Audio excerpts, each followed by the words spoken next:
பாஜகவோடு தமாக கூட்டணி வைத்திருக்கிறது. தொடர்பான அறிவிப்பை கட்சியினுடைய தலைவர் ஜி.கே. வாசன் வெளியிட்டு வந்தார். அந்த காட்சியை பார்த்தோம். தொடர்ந்து இது குறித்து நம்மோடு கருத்துக்களை பகிர்ந்து கொள்வதற்காக மூத்த பத்திரிகையாளர் திரு தராசு ஷியாம் அவர்கள் இணைக்கிறார். வணக்கம் சார். வணக்கம்.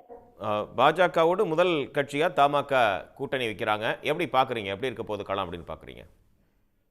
அரசியல் பாதாளத்தை நோக்கி தமாக போகிறது என்றுதான் நான் நினைக்கிறேன்.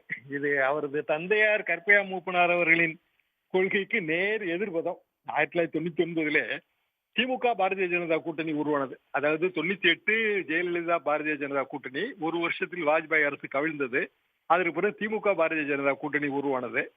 அதை எதிர்த்து தனிக்களம் கண்டவர் வாசன் அவர்களின் தந்தையார் மூப்பனார் அவர்கள். விடுதலை சிறுத்தைகள் மற்றும் புதிய தமிழகத்தோடு சேர்ந்து அந்த கூட்டணி. 2001 சட்டமன்ற தேர்தல் திமுக பாரதிய ஜனதா கூட்டணி தொடர்ந்தது. அப்போதும் அதை எதிர்த்து அதிமுக கூட்டணியில் சேர்ந்தவர். இத்தனைக்கு தாய் காங்கிரஸ் அதிமுக கூட்டணியில் அப்போது இருந்தது. அப்படி இருந்தும் தமாக அதிமுக கூட்டணியில் சேர்ந்தது. அதுதான் வாசன் அவர்களின் தந்தையாரின் கொள்கை. அதாவது தமாகவின் ஒரிஜினல் கொள்கை அதுதான். அதற்கு பிறகு பல நிலைப்பாடு மாற்றங்கள். வாசன் அவர்கள் பாரதிய ஜனதா கூட்டணியில் தொடர்ந்து இருந்தார். இப்போது கூட சமீபத்தில் கூட அவர் எடப்பாடி பழனிசாமி அவர்களை சந்தித்து மீண்டும் இணைப்புக்கெல்லாம் முயற்சி செய்தார். அது நடக்கவில்லை. எனவே அவர் இந்த முடிவை எடுத்திருக்கிறார். ஆனால் அவருக்கு ராஜ்யசபா சீட்டு கொடுத்தது அதிமுக தான். இன்னமும் அவருக்கு அதிலே காலம் பாக்கி இருக்கிறது. ஒருவேளை நரேந்திர மோடி அவர்கள் பிரதமரானால் அதிலே மத்திய மந்திரி பதவி கிடைக்கும் என்பது அவர் கணக்காக இருக்கும்.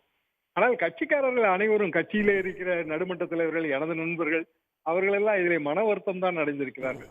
இதற்கு பிறகு தமாக கட்சியிலிருந்து சில தலைவர்கள் விலகி அதிமுகவுக்கு போவதற்கான வாய்ப்பு கூட எனக்கு தென்படுகிறது. அவரை பொறுத்தவரையிலே ஒரு முடிவு எடுத்திருக்கிறார். ஆனால் அது அவருக்கு வெற்றியை தேடி தராது. பாரதிய ஜனதாவுக்கு பெரிய லாபம் இல்லை. காரணம், வாசன் அவர்களின் ஓட்டு வங்கி என்பது எங்கள் பகுதியிலே, குறிப்பாக பட்டுக்கோட்டை பகுதியிலே ஒரு சிறிய வட்டத்திலே இருக்கிற ஓட்டு வங்கி தான். அங்கும் அவர்தான் அந்த சீட்டை அவருக்கு தான் தரப்போகிறார்கள். அப்படி இருக்கும்போது தமிழ்நாட்டிலே பிற பகுதிகளிலே வாசன் அவர்களுக்கு என்ன ஆதரவு இருக்கிறது, என்ன ஓட்டு வங்கி இருக்கிறது? பாரதிய ஜனதா கூட்டணியிலே ஒரு கட்சி, அவ்வளவுதான். அந்த கூட்டணி பிரச்சார வாகனங்களிலே பறப்பதற்கு ஒரு கார் கொடி. இதை தாண்டி இதில் வேறு என்ன இருக்கிறது? உடனுக்குடன் செய்திகளை தெரிந்து கொள்ள சன் நியூஸ் பெல் ஐகானை கிளிக் பண்ணுங்க.